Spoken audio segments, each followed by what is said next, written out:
This is the Lone Crater YouTube. We hope this video helps. In this video, I will explain how to make your oatmeal. First, combine 1/2 cup of rolled oats with 1 cup of liquid, like water or milk, in a small pot or microwave-safe bowl. This ratio ensures a perfect consistency. Cook over medium heat or microwave for about 2 to 3 minutes, stirring occasionally until creamy. It's a simple and quick way to start your day. For stovetop oatmeal, bring your chosen liquid to a boil in a saucepan. Add the oats, then reduce the heat to a simmer.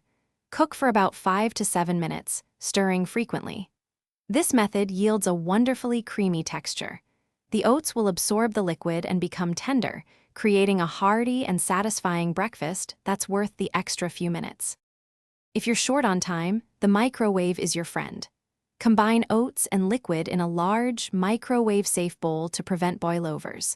Microwave on high for 1 to 2 minutes, stirring halfway through. Let it stand for about 1 minute after cooking to allow it to thicken further.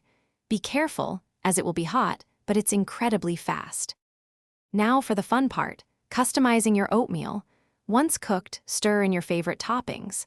Fresh berries, sliced bananas, or a sprinkle of nuts add flavor and texture. A drizzle of honey or maple syrup or a dash of cinnamon can elevate your breakfast. Enjoy experimenting with different combinations to make it uniquely yours every time. Thanks for watching. Consider subscribing if we helped you.